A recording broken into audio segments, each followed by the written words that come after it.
losing, sometimes it will happen. But when you lose, make sure you lose the right way.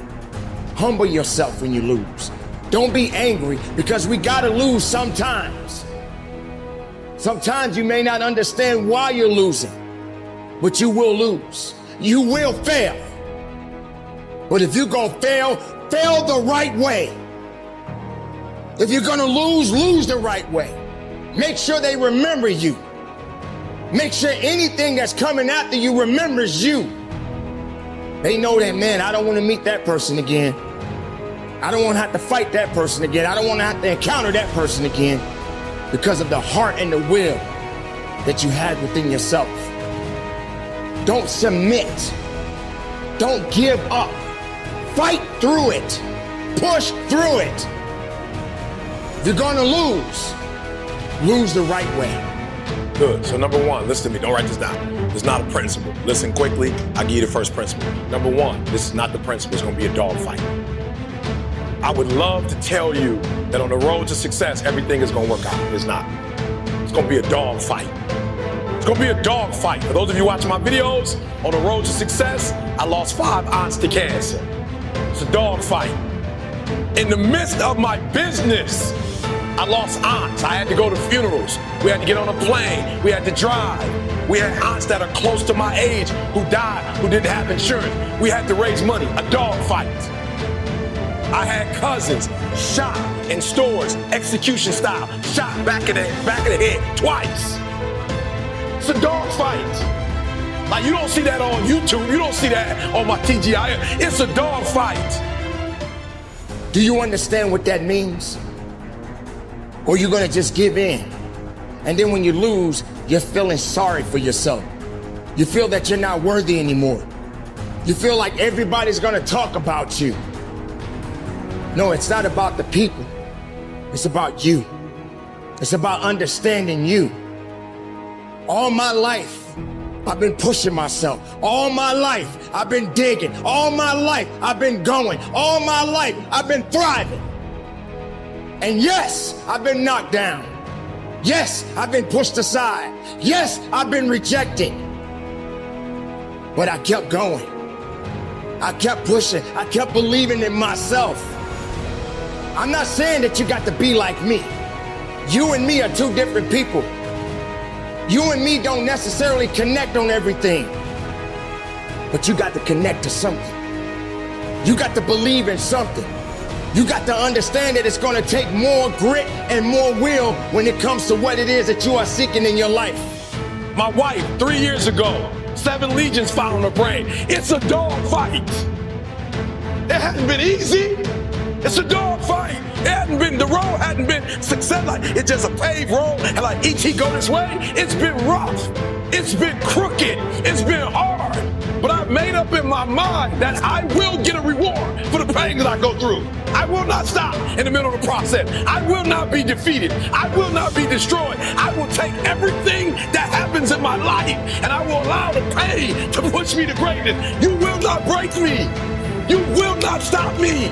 You will not defeat me. The only way I lose is if I quit. It's going to be a dogfight. And so if you're ready to quit, then don't get started. If you're ready to quit, don't get started. If you're looking for this easy path, don't get started. If you think they're not going to close the door on you and say no 1,000,000 times, don't get started. But every time they close the door, I just get excited. Why? Because I am not a no. I'm one yes away. I know that it can be very, very frustrating to try and become disciplined. And I apologize that I haven't talked about the fact of what to do if you come from an undisciplined family or you have undisciplined parents. I haven't really talked about what to do in that situation, but there's a reason that I haven't talked about that before, and that is because you don't get discipline from your parents. You don't get discipline from your parents, from your grandparents, from your older brothers and sisters. You don't get discipline from an external source. You have to get it from you. That's what self-discipline is. You get it from yourself. You get it from you. So there's people from every possible background, from no parents to crazy parents to drug addicted parents to super squared away parents and everywhere in between on that spectrum that are completely disciplined people. More disciplined than anyone I know. I'm young, I'm 1 yes away. You can't keep telling me no forever. You can't keep denying me forever. This type of energy, this type of passion. You can't stop it. You can contain it for a while, but you cannot stop. This is life. And you can't defeat me. You don't have enough power. You don't have enough energy. You don't have enough strength to stop this. Contain it for a year, you might. 2 years, you might. You do not have hate, does not have enough energy to destroy love. You cannot destroy this. And so I'm telling you today, it's gonna be a dogfight. Every day I'm chasing something different. Every day the way I operate is totally different, and it's not about the product for me as much as it is about the process. And what I mean about the process saved my life. You see, my mother had me when she was 15 years old, right? Over on the east side of Atlanta, we came up in this neighborhood by the name of Kirkwood, drug dealer on every corner, gang members in the neighborhood, 2-bedroom home, 14 people, used to sleep on the floor. Got the opportunity to sleep in the bed one time out of the week. There was 6 of us in the bed, 3 at the foot, 3 at the head.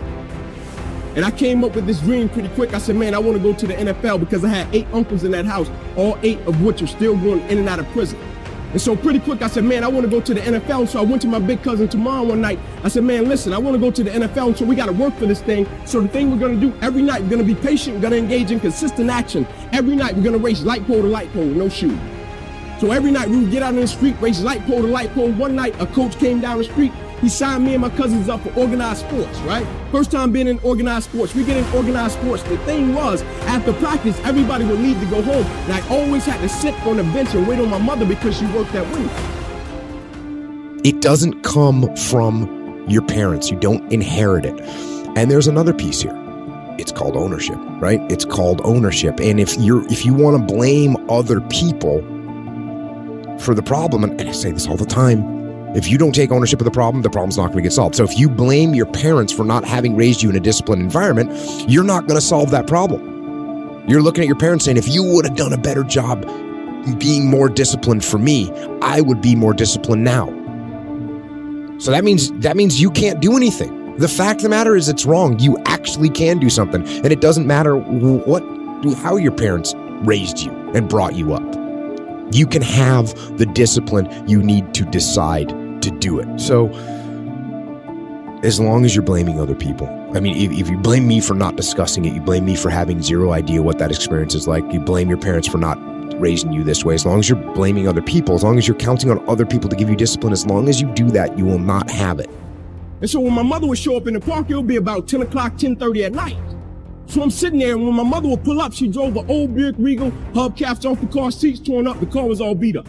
And she would pull up in the park 10:30 at night. I would jump off the bench, I would sprint over to my mother, I would say, Mom, if you don't mind, can you please sit back in your car and turn on your car lights? I have to do some extra drills, I have to go to the NFL, so you would never have to work another day in your life. And I knew my mother was tired. And every night, my mother would sit back in that car, and those car lights would hit that field when he had a 7-year-old kid doing backpedaling drills, running sprints, running laps, chasing his dream to go to the NFL. But just beyond those car lights, I could always connect with my mother's eyes, so it made me dig a little bit deeper. It made me push myself a little bit further. It made me work a little bit harder. It created a certain level of sweat equity in what I was doing. It created a certain level of pride in what I was doing. You know why people quit? People don't have pride in what they do. You know why people stop? They're selfish, and it's just about them.